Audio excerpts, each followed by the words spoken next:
My grandpa was 16 in 1946. Mike, he grew up in Ord, Nebraska, a tiny town with less than 700 people in it.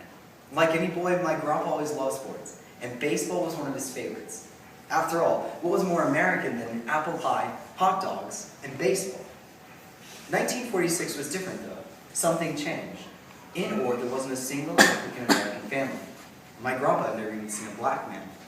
All around him, though, there was talk and debate about a man who had changed everything. In every school, every drugstore, and on every sandlot, the name of Jackie Robinson and the Brooklyn Dodgers was being spoken. A new era was about to begin in our country and our sport as Jackie Robinson stepped up to the plate. A black man had entered the game of America for the very first time. Jackie was a big man, but an exceptional athlete with legs that were born to run. He could have dominated in nearly any sport he participated in, but he chose baseball, in some ways the game with the smallest need for athleticism. A quizzical choice. Many were confused about why he would choose to play a game that had so little to do with being athletic. Jackie, though, Jackie knew and loved baseball for what it was, a game of hope and despair, a game of perfection on one hand and failure on the other. It was American, and at heart, that's all Jackie Robinson ever was. He grew up in Cairo, Georgia, where his family was constantly being tormented by the neighbors. Despite this, Jackie's mother would never allow him or his brothers to retaliate in any way. Jackie once said, "My mother never lost her composure. She didn't go out of her way to antagonize the whites, but she still made it perfectly clear that she was not at all afraid of them." Now, as a boy, Jackie was a little bit of a troublemaker, at least until a local mechanic took him aside and spoke to him about where he would go in life and what he would do. One event that changed Jackie's perspective and character more than any other was the success of his brother in the 1936 Olympic Games.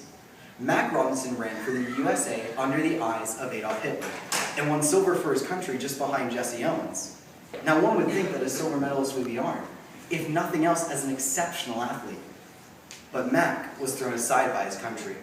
When he returned home, the only job he could find was as a garbage man. It tore Jackie apart. It gave him the perspective and focus to understand exactly where our country needed to change. Soon after his Jackie knew that he wanted to do something important with his life. He was known for saying that a life only matters in the impact it has on others. So he decided to attend UCLA and became the first player to be a starter on 4 different varsity sports: basketball, football, track, and of course, baseball. Now, in his autobiography, "I Never Had It Made," Jackie said that he enjoyed school, but wanted to do something that really made a difference. He had his chance after Pearl Harbor on December 7, 1941. The next year, Jackie enlisted in the U.S. Army, though he wouldn't even make it through boot camp. During his company's training, Jackie refused to sit at the back of a segregated bus and was court-martialed for it.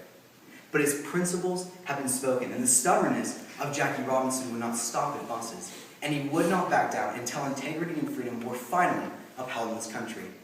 Because he knew that America would never be free until every American was free. Soon after his ejection from the Army, Mr. Robinson took an offer to play with a team of African-American ball players. And it was in this Negro League, as they were called, that he was first menaced by a man that would change baseball and America forever.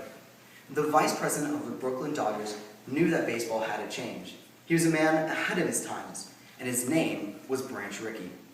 When it came to his views on race, Rickey once said that ethnic prejudice has no place in sports, and baseball must recognize that truth if it is to maintain status as a national pastime.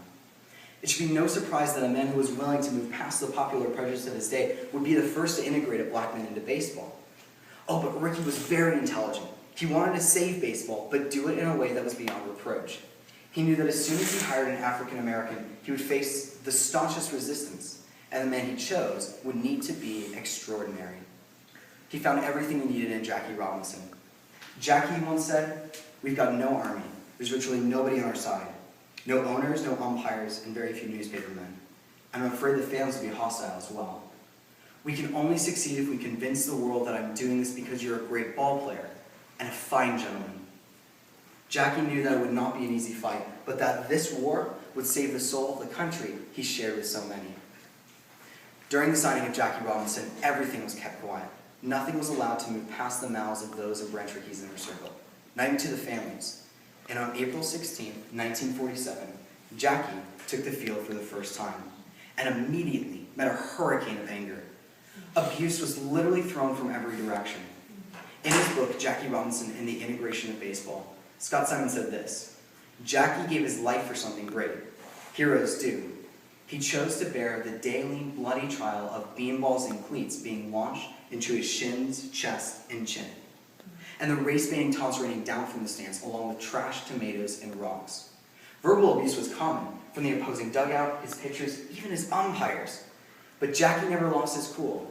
He never lost his composure, and that set him apart and above all other players." The book Opening Day recounts one conversation in the dugout. Ricky quoted a passage from Giovanni Papini's Life of Christ. "But whosoever shall smite thee on thy right cheek, turn to him the left also." Jackie didn't really understand. He asked, "Are you looking for a player that doesn't have the guts to fight back?" And Ricky just replied, "I'm looking for a player that has the guts not to fight at all." So Jackie never fought. He's not like that. But he excelled in his game. In fact, stealing a base was so easy for Jackie, he once stole home in one of the most famous World Series ever. It was against the Dodgers' arch rivals, the New York Yankees, and it would be the first world title that they had ever won. Imagine, the second game of the World Series, ball in the 8th inning, and the game is tied. Standing on third is Jackie, and behind the plate is the famed Yankee catcher, Yogi Berra. Before the pitch is even thrown, Jackie shoots towards home. Yogi makes the catch, goes in for the tag, and Jackie is declared safe. The Dodgers take the lead, eventually winning the game and the series, with Jackie Robinson leading the way. After several more very successful years in the majors, Jackie retired. Despite the success and charisma that Jackie embodied, the burden he carried on his back was huge. Every game was an opportunity to counter the accusations of the doubters, the bigots, and the men who hated him. For Jackie, second base was his pulpit, and he spoke volumes, not with his mouth, but with the way that he played the game. Every day he met with the enemy, but there was no respite, no hope for change. Only a few brave men were ever willing to stand up for what was right and against those who would judge a man on the color of his skin rather than his skill on the field. Death threats were common, and the malicious taunting never stopped. It seemed hopeless. Baseball was no longer about the score after 9, but the eyes and the hearts of the fans and the players. Jackie was a hero. He saw America dying, killing itself by abusing its people, and he knew he had an opportunity to change that. He did not march to D.C., he did not make fiery speeches, and he never met others with violence. But he fought with a ball, a glove, and a bat. He was at war for the hearts of Americans, and he won by changing America's game. It was certainly intentional that whenever he played his game, he held the future of his country in his hand. Because really that was the point, to make sure that everyone understood that it was his country and his game as well. That is why we can never forget Jackie Robinson or baseball. To do so would be to throw away a heritage irreplaceably rich and distinctly American. Jackie fought racism with bunts and doubles, and he never resorted to violence. In his own way, he did more for civil rights than Martin Luther King, Malcolm X, or any president, because he changed the hearts of the people. My grandpa grew up in a town with no African Americans. He never had the chance to play ball with them. But 72 years later, I walked onto a field for the first time. And on my team were 3 boys with skin the color of Jackie's. And they were no different than anyone else. Baseball is a game that requires a diversity of players. Those who are quick and those who are strong. It doesn't matter if you're short or you're huge, you can compete on the diamond. And because of that, baseball was always called the great equalizer. But it was never equal until Jackie Robinson took the field. And then, the sport we love, our game, was born. Jackie was always a man of impeccable character, someone with courage, wisdom, strength, and resilience, someone we can all look up to. He was American. It was certainly intentional that he chose to play baseball, America's game. And at the end of his days, he simply said, "The way I see it, I'm even with baseball. The game has done much for me, and I have done much for it." Thank you.